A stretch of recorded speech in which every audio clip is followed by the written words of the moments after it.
Cinema in minutes. In today's video, we will be going through an American action thriller film entitled How It Ends. There will be spoilers ahead, chill out and enjoy.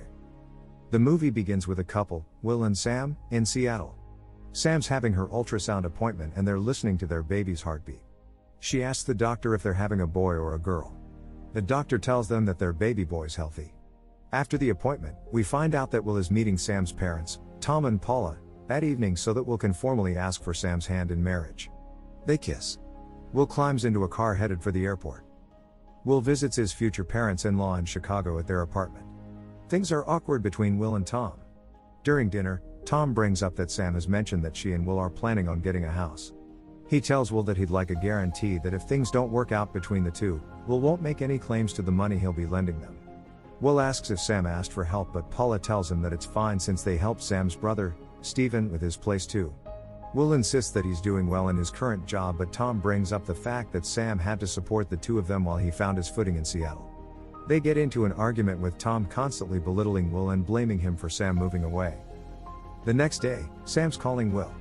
He's late for his flight and Sam opens up about Paula calling her concerning the dinner last night. As they're talking, something goes wrong on Sam's end. The power goes out, and you can hear a strange noise. He asks her what it is, but all she could get out was that something's wrong and the call gets cut.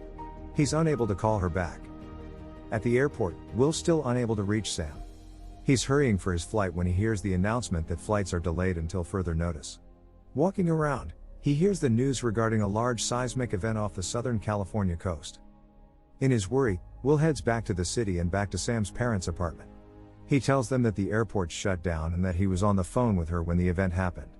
Tom tells Will that they should look at what they know. The airport's shut down, an event that happened 2,000 miles away affected the city they're in, and F-22s just did a flyby. The only thing they can control is what they decide to do. Paula will be heading for Stephen. Tom and Will would get Sam. They get into trouble at the gas station when a woman tries to hit on Will and he politely declines. She tells her friends that Will called her a slut and they're about to hit the car when Tom yells at them not to do anything.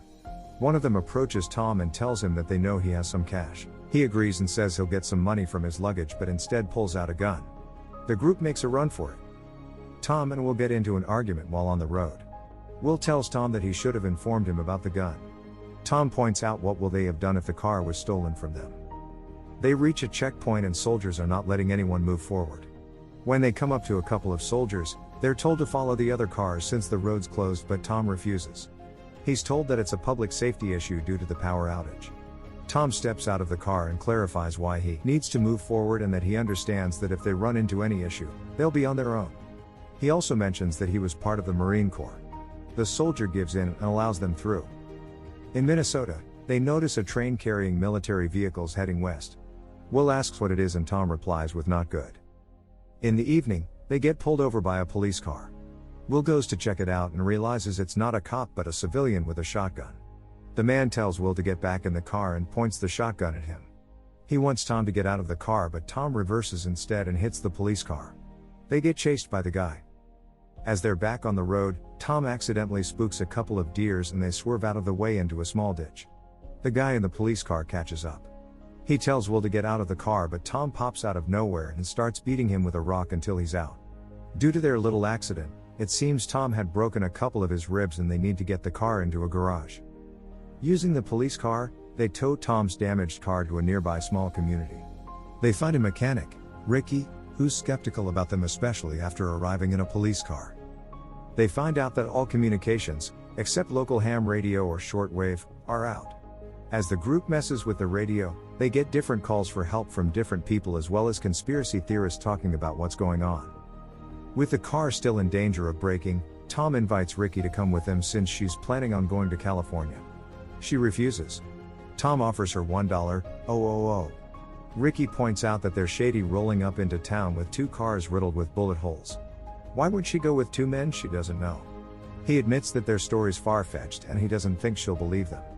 Ricky finally tells him that she'll do it for $2,000 instead, and Tom agrees. Will gets distracted when Ricky hands over her compass that's pointing everywhere. They stop in the nick of time, but two cars crash in front of them, both flipping over. No one survives from either car. They're walking back when they notice another car approaching. Ricky goes to hide. A couple of guys get out of their car and Tom guns it. Will tells him to slow down for Ricky. They wait for her to get in with the guys yelling at them. They make their escape. They drive through a crazy storm and can barely see anything in front of them. They stop by a bridge to wait it out. Will drives them to Ashland Heights since he knows some people there and wants to resupply.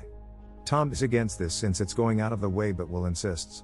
They're stopped at another checkpoint and the sheriff tells them that there are no services there, no gas, no nothing. Will argues that he has friends in town and the sheriff replies that every car that stops there has friends in their town. The sheriff agrees after Will names his friend, Adam Dumont, who lives in town.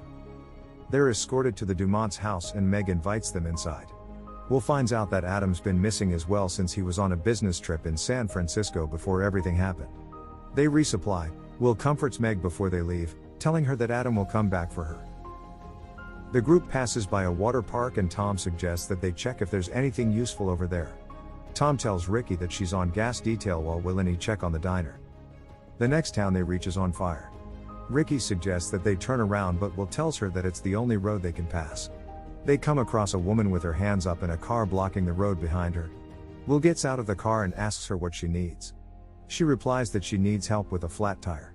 Ricky and Will go to help her, but a man shows up with a shotgun pointed at them. Ricky runs to stop the other guy from stealing their gas canisters while Will fights off the man with a shotgun. Tom goes to get his gun, but the sudden movement pains him and he falls on his knees as the guys run off with their gas. They chase after the two men and ram them from behind to try and get them to stop. Tom hands over his gun and Ricky takes it.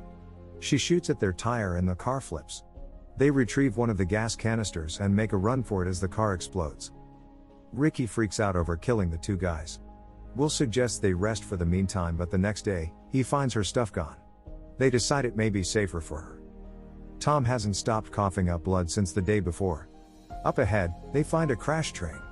The same train that was carrying all the military vehicles back in Minnesota. Will says he'll check for gas. On his way back, he finds Tom struggling to breathe. He tells Will that his lungs collapsing and hands a syringe over. Will stabs the needle all the way in to help Tom breathe. Back on the road, the two finally bond with Tom telling Will that Sam told him that his father left him. Will tells him that he lives in Idaho now with his new family and only sees him once every couple of years. Tom shares stories of his father. Tom says that his father was a shitty father, but in his heart, he was a good man. He makes Will promise to keep Sam safe as he knows he'll be gone soon. Will goes to tell Tom that Sam's pregnant and Tom tells him he knows because Sam called them after dinner and told them everything.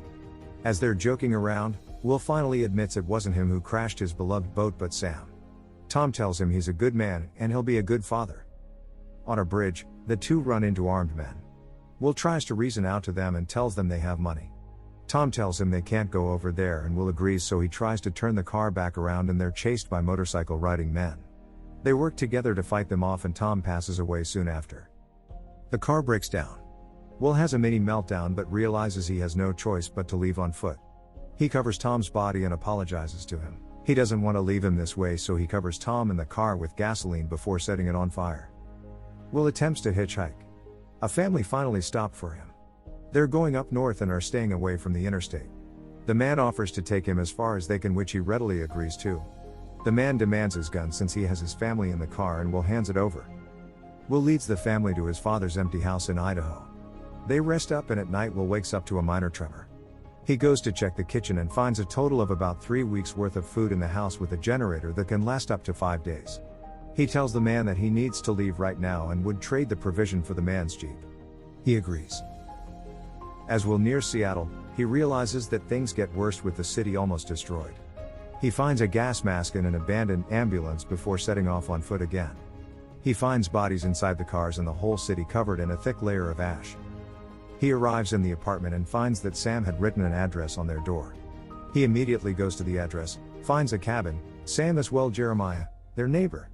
Will and Sam embrace, grateful that each other's alive and well. We find the two in bed, clutching each other. It seems Will has shared the story of what he went through with Tom. He tells her that he wouldn't have made it if it wasn't for her father. He promises never to leave her again before kissing her. That night, Jeremiah tells him that he believes it was an elaborate attack. They get into an argument of whether or not it was a natural disaster or not. Sam stops the two before their argument gets intense and tells Will to rest up. The next morning, Will confronts Jeremiah as he found him checking out the car earlier. Jeremiah reasons out that he saw two kids messing with it and Will asks him where they are. He invites Will to join him in the woods to find them. Jeremiah attempts to kill Will as he has fallen in love with Sam, but Will shoots him first. He runs back to the cabin to grab Sam and try to escape. They try to speed away from a fast-moving cloud of smoke and fire which is easily catching up on them. Will assures Sam that no matter what happens they'll make it. The movie ends with their car speeding off down the road. Thanks for watching, subscribe for more videos like this and to help the channel grow.